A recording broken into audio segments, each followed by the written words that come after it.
अरे गुरु के यहाँ खाली हाथ कैसे जाएं? अब गुरु के यहाँ जा रहे हैं, खाली हाथ कैसे जाएं? अब ये दूसरों के डाले हुए संस्कार हैं, ये गुरु के संस्कार नहीं है। और उन संस्कारों से हम गुरु की बात को काट देते हैं।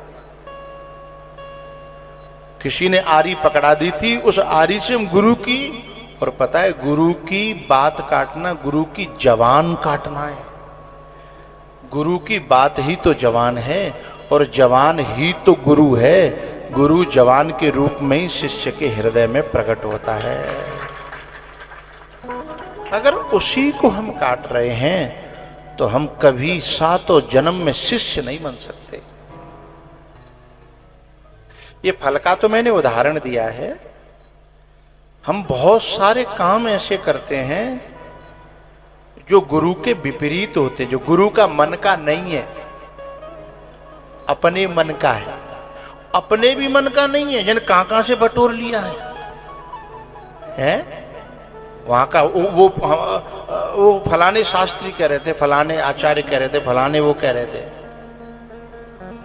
ना ना, एक बात बताऊं,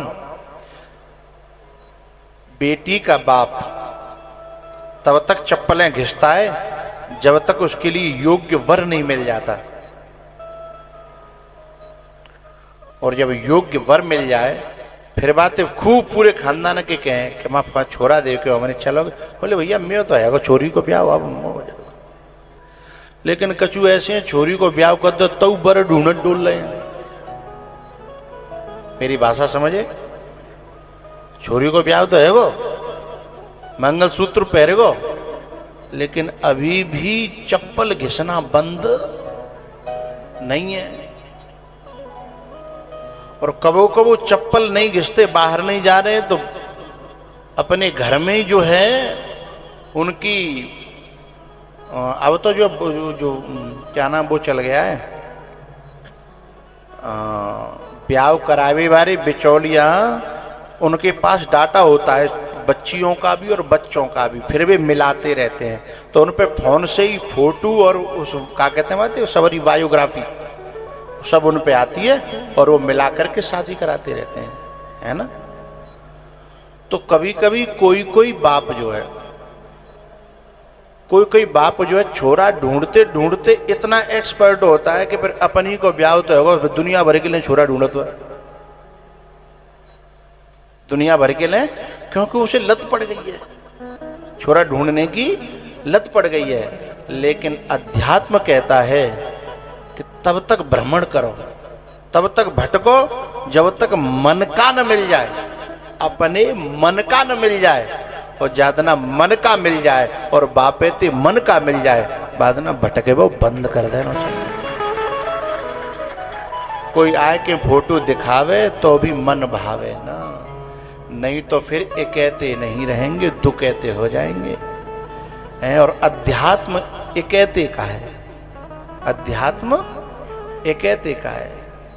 त्वमेव माता च पिता त्वमेव, त्वमेव बंधु च सखा त्वमेव, त्वमेव विद्या द्रविणम त्वमेव, और त्वमेव सर्वम मम देव देव। पहले दुनिया में ढूंढ करके कोई एक गुरु खोजा जाता है। पहले दुनिया में गुरु ढूंढा जाता है, फिर गुरु में सारी दुनिया हो जाती है, सारी दुनिया गुरु में हो जाती है। वहीं माता दिखती है, वहीं पिता दिखता है, वहीं परमात्मा दिखता है, वहीं सुख दिखता है, वहीं सब कुछ दिखता है। चैन भी वहीं मिलता है, उसकी वाणी सुनी चैन मिल गया, उसका सत्संग सुना चैन मिल गया। तो पहले संसार में खोजना, भटको डोलो, लेकिन जब मन का मिल जाए फिर भटकना छोड़ दो। अगर फिर भी भटकते रहे तो व्यभिचार हो जाएगा, और मन में फिर भटकाव फिर पैदा हो जाएगा, कि वे तो ऐसा कह रहे पर हमारे गुरु जी का जो और कहता है। अब जना पता पर जे सही है कि जने हो सकता है दोनों सही हो, क्योंकि वो मणि हो, वो कल्प वृक्ष हो सकता है वो अपनी जगह सही हो, लेकिन जिस जगह हम पहुंच गए हैं वहां से वो सही नहीं होगा। जहां हम पहुंच गए हैं फिर वहां से एक समय ऐसा होता है कि तिलक लगाना सीखना पड़ता है, और एक समय ऐसा होता है कि तिलक को छुड़ाना सीखना पड़ता है। एक समय ऐसा आता है कि सूर्य भगवान पर लोटा चढ़ाना सीखना पड़ता है, और जब वही सूर्य कोटि सूर्य समप्रभ जब भीतर प्रकट हो जाए तो फिर लोटा चढ़ाना छोड़ना पड़ता है। कोटि सूर्य समप्रभ, वो तो हम एक सूर्य को अर्घ देते थे, लेकिन उस सूर्य की कृपा से जब वही सूर्य भीतर प्रकट हुआ है तो अब कहां लोटा चढ़ाए, अब कहां चढ़ाए। और जहां हम चढ़ा रहे हैं अब वो दुनिया को दिख नहीं रहा। हम जहां लोटा चढ़ाने लगे हैं दिनों रात चढ़ा रहे हैं हम, आभार से, कृतज्ञता से, मंत्र जप से, शास्त्र अध्ययन से, रामायण के पाठ से, सुंदरकांड के पाठ से उसी सूर्य पे लोटे चढ़ रहे हैं। दे दनादन दे दनादन दे दनादन, क्योंकि वो जो भीतर का सूर्य है वो केवल जल को जल नहीं मानता, जल को जल नहीं मानता, वो तो जो कुछ चढ़ा रहे हो वो सबको ही जल मानता है? उस पे तुम जो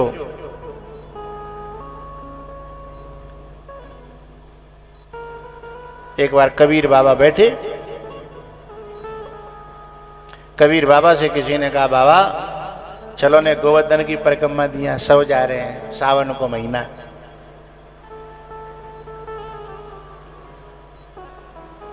कबीर बाबा ने कहा कि अरे बाबरे तू देखना रहो कि मैं गोवर्धनी परिक्रमा, तू तो एक देगा मैं 7 दिया है। बोले कहां दिया है?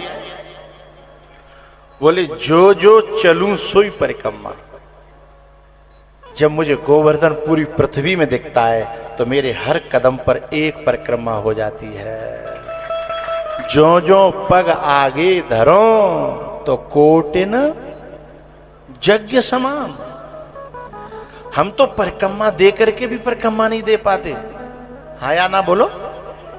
परिक्रमा दे करके भी परिक्रमा नहीं दे पाते, और कुछ लोग बिना परिक्रमा दिए ही परिक्रमा कर जाते हैं।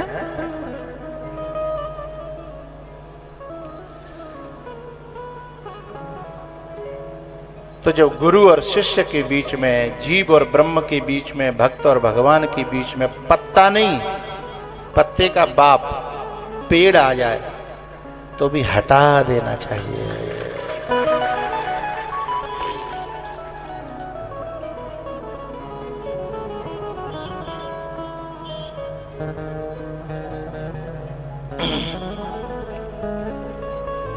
तो बतराने में, पर मेरे बतराने को यूं ही मत ले लेना।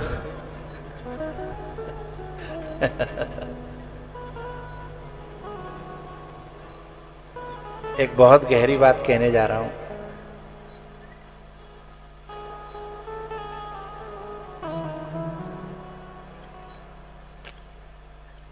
जिसने गुरु के फेंके हुए शब्द के सूत्र को, हर सूत्र को मंगल सूत्र मानना शुरू कर दिया, वह व्यक्ति यहां से ऊपर उठ जाएगा।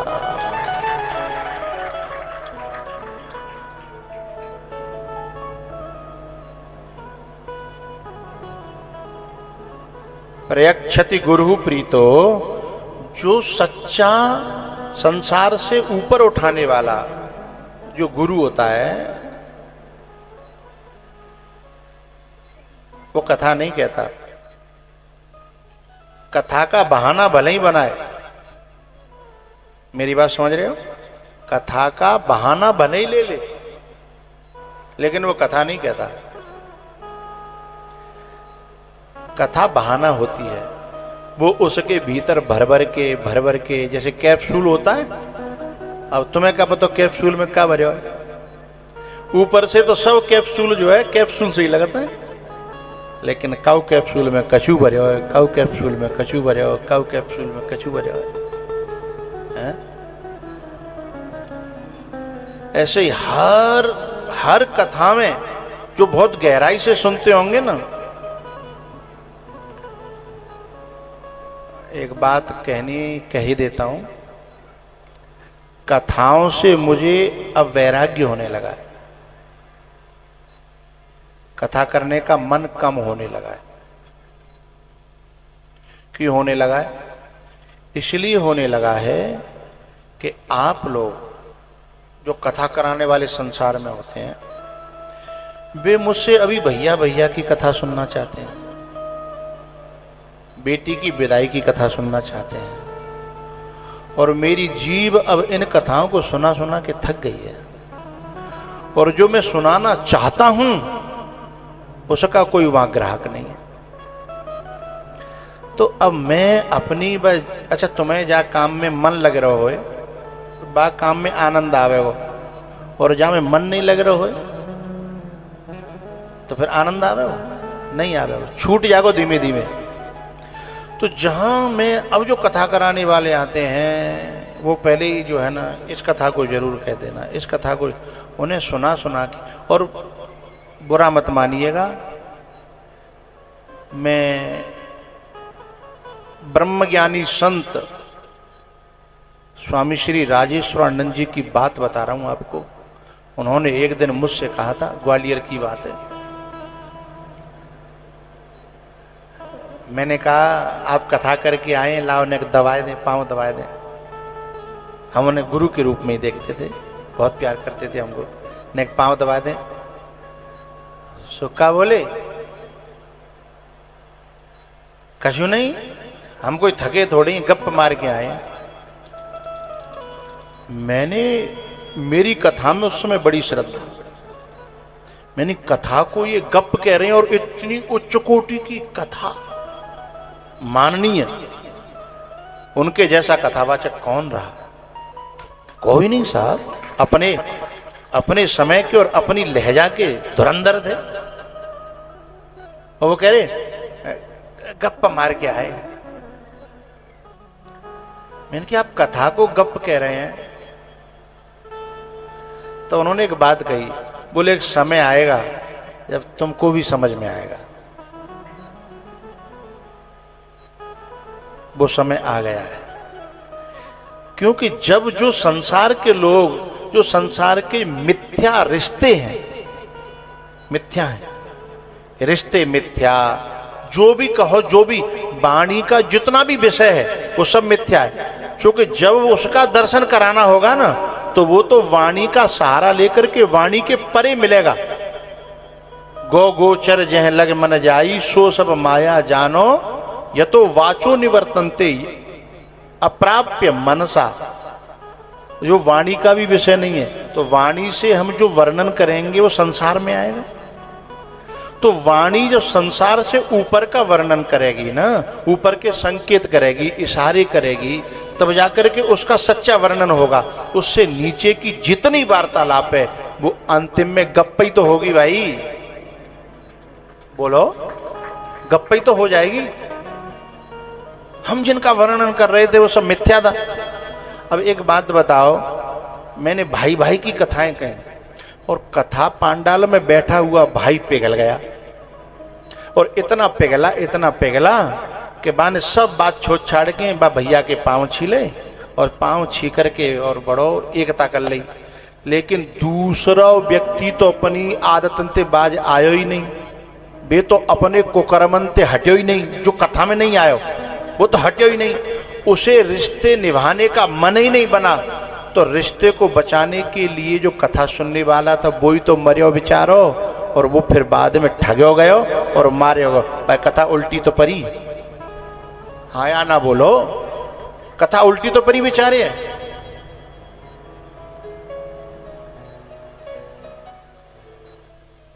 तो इनको जब रिश्तों को बचा करके भी क्या करोगे जब सामने वाला निभाने के मूड में न हो। शब्द पकड़िएगा, उन रिश्तों को बचा करके भी क्या बचा लोगे तुम, और कब तक बचा लोगे। जो निभाने के मूड में ही नहीं है वो पग पग पे है, हमारा दुरुपयोग कर डालेगा, हमारा मिसयूज कर डालेगा। तो इससे कथा सुनने वाले को ही तो नुकसान हुआ। अब मैं इन बातों को कैसे सुनाऊं भाई। लेकिन आप मेरी चूंकि छठे छठे इकट्ठे भय हो तो ये मन की बात कह रहा हूं, कथा में नहीं कहता, ये मन की बात कह रहा हूं। वहां तो उनकी फरमाइश होती है, नहीं साहब भैया भैया ये कथा जरूर कह दी उन्हें कि मैं भैया की दिमाग में आ जाए। अब मैं तो जानता हूं कबू ना आनी, 7 जन्म में ना आनी। कृष्ण भगवान मरे गए, अंतिम में शरीर छोड़ के चले गए, पर दुर्योधन की समझ में, शकुनी की समझ में, दुशासन की समझ में। जब भगवान नहीं समझ आ पाए हैं तो जो विष्णु चेतन कौन से खेत की मूली है। भगवान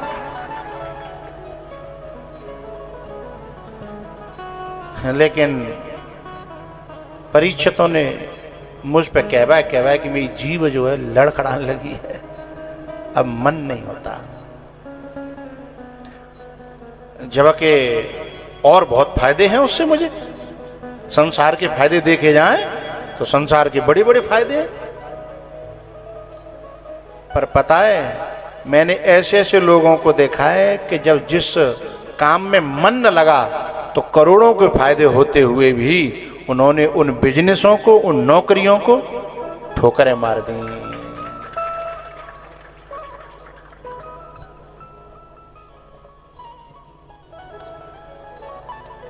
क्योंकि तुम मेरे हो, इसलिए मेरी अपने दिल की बातें तो आज बता ही लें।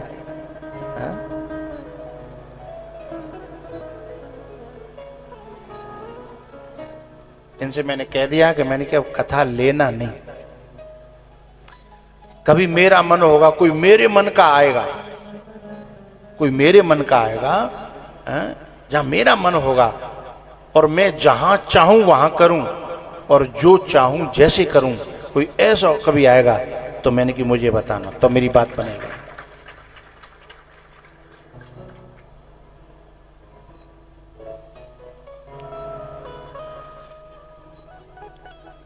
हनुमान जी महाराज ने जब मन का कुतरने लगे हैं ना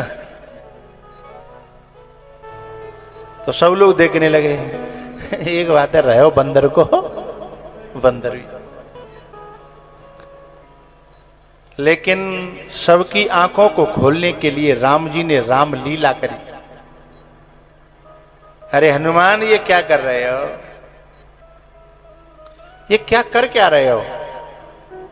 दुनिया की निगाह देखो। बोले दुनिया की निगाह तो मैं क्या करना, मैं आपकी निगाह में आ जाऊं बस। क्योंकि मैं सेवक दुनिया का नहीं हूं, मैं सेवक आपका हूं। अच्छा कभी कभी हम उल्टा करते हैं, जाते हैं गुरु के पास और आना चाहते हैं दुनिया की निगाहों में। आना चाहते हैं, ये जो मंच पे जो आना चाहते हैं ना, वे गुरु के पास जाकर के भी बहुत गलत सौदा करते हैं, बहुत गलत। इससे तो न आते तो ज्यादा फायदा में रहते।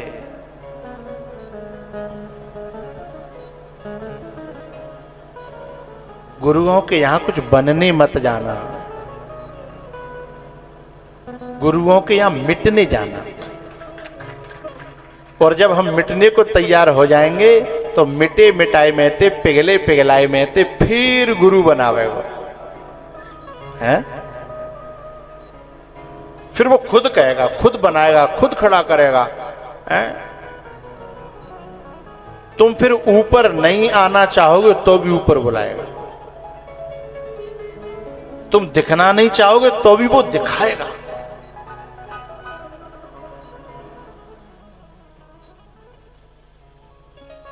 हनुमान जी ने तोड़ दिया वो मन का।